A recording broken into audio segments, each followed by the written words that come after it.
So if there's anyone out there that has a property that they're looking at right now, a deal that they're working on right now, that they, they're not really clear, you're not really clear about the valuation.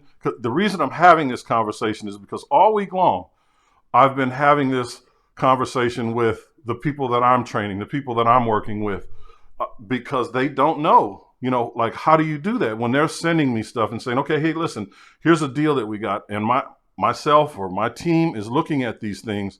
We're like, okay, no, this isn't a good value. I see what you did, but you got to remember where we are in the cycle. Remember, because we talk about this, take 10% off, take 15% off. Sometimes you don't even know what to take off. That's why I gave you the how to. You go look at stuff 12 months ago, see what they were selling for then, and then come and look at what things sold for in the last 90 days. Whatever that price difference is, let's say, 270, it was 300 then, it's 270 now. We know it's 10%. We know that that's 10%, right? If it was, 250, 255, we know now that that's roughly 15%. So that's a difference. It's an easy way to do it. And I'm going to show you how to do that for free on Zillow. And I've got a property that I'm looking at. We're picking up right now. We're waiting on the contract to come back in right now. But I want to show you this house, and I want to show you why you can't always count on Zillow. You're going to get as much information from Zillow as you can, but you can't always count on Zillow. I want to go and show you this deal. Let me see here. All right, so here's a property that we're looking at. So my team set up this appointment for me. I'm talking to the owner of the property, and they give me the information that they immediately have access to, right? And so in this information, it's a really nice house, but here it says it's a 2-bedroom, 1-bathroom, 1,100 square feet. This is why you want to and need to look at multiple sources. This property is actually a 3-bedroom, 1-bathroom. You'll see here where Zillow says that the property is worth $227,400, right? It says all these things here. And now we know, since I know now that it's a 3-bedroom, 1-bathroom, they're comping it as a 2-bedroom, 1-bathroom. So what I'm going to do is I'm going to come out of here. I'm going to go into all this information. I don't want to look at what's for sale right now. I want to look at what's sold, right? I'm going to look at price ranges. I know that Zillow is telling me 227. So I'm just going to go from 200 and let's say I want to go up to 400 just to see what's there, right? I just want to see what's there. Okay, in my bedroom and bathroom, I'm going to do a 3-bedroom, 1-bathroom. It'll apply there. I want to make sure that I'm just doing, so I'm going to deselect all that. I just want houses, right? Because here we have a brick house. We're going to get to that in just a second. I don't care about any of this stuff. I am concerned with square footage. So I'm going to look, I'm going to keep it really tight and look a little bit below, and a little bit above, because I've got room to move around there. All right. I'm going to go down to the bottom here. Sold in the last. I want to look in the last 90 days. Let's see what's sold in the last 90 days. So it doesn't look like much has sold in the last 90 days. So we'll zoom out a bit. Not much is sold. So we'll go back up here. Go here. Let's look in the last 6 months. And so we don't have a lot of activity over here. All right, let's see. So we've got a few sales up here, but they don't really say much, but those are way outside. So let's go back and look for properties that are for sale in this area. And now we're seeing some activity. And so here's another caveat that I might not have mentioned before. Well, I know I didn't mention it before. When you're dealing with appraisers, if an appraiser is looking at a deal like this where there's nothing, of course the next step is they're going to go and they're going to look at 12 months. And then they're going to come back and they're going to look at what is for sale, right? There are appraisers right now that are putting pendings on appraisals because in some areas we have these, these dead zones. There's nothing there, right? So they'll take a pending, not a listing, because a listing is like a what if. What if we get this much? We don't know what we're getting. And even with a pending, we don't actually know what it's pending for. They could have asked 300 and accepted 270. We literally don't know that. But when they're in a jam, they're doing this. This is what they're doing. So, all right, when we go down here and we get in the general area of the property, look, we see a 3.2 for 287 that's on the market right now. It's probably been on the market for a while as well, right? Let's just take a peek.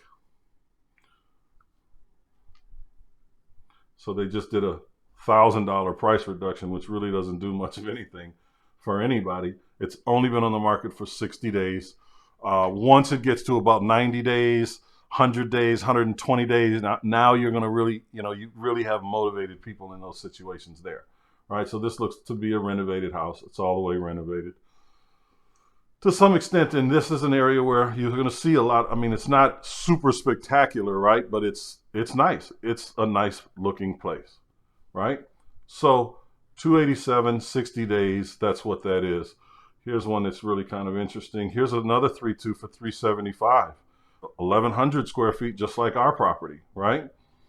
This house is for sale. It has, let's see, maybe I'm going too fast here.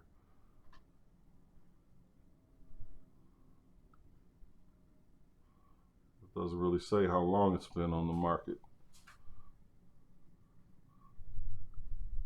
or at least how many days it's been on Zillow. But, we can find that information out in other places.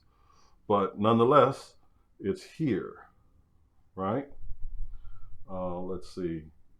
A listing updated in October 10th. So November, December, January, there's our 90, 91 days right there, plus 20 days there. It's been on the market for 110 days.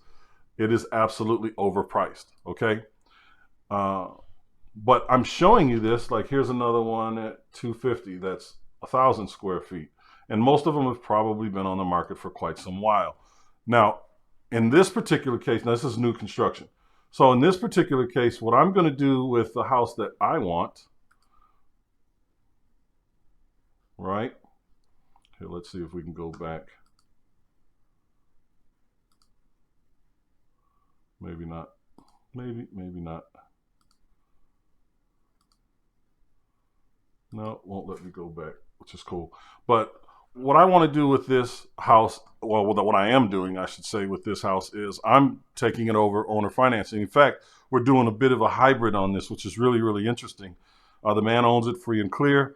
We made him an offer at 220. He accepted the offer at 220. He, again, owns it free and clear. We will generally come in and put 10% down. In this case, he was like, listen, I'm moving out of the country, and I really need to get this thing sold by the end of the month, and I can work with you, but I'm going to need $100,000. So what we're doing is we raised $100,000 privately. Okay, we're going to pay them a certain percentage for that, and then he's taking a seller second for the other $120,000. We're just working out how long that's going to be. Probably going to be for us. He wants 2 years, we want 3. Either way, it really doesn't matter. But in 2 years, the market will have shifted. Now, let me just give you the idea of what I'm doing. Having looked at those numbers, we know where the market used to be. People are pricing their homes today where the market was. So we're borrowing money from our investor pool, $100,000. That's going to take first position. We still owe him $120,000. Now we've agreed on a rate. We've agreed on a rate of 5%. We just haven't agreed on the term yet. So he's going to get 5% over, 2 or 3 years. We're either going to do simple interest or we're going to amortize it over a 30-year period. We want to do what gives us, the best, keeps as much cash in our pocket as possible. But at 220, when the market turns back around, we've got a house that's valued at 275 to 300,000. By just comparing it to other like houses, I didn't go all the way in. Like that's a brick house, so you want to compare it to brick houses, right? We don't have time for me to go and look up all the brick houses that sold or are for sale or are pending, but you need it to be the same, right? I'm giving you everything you need to find success as a real estate investor. So make sure that you subscribe to this channel and like this video. See you later.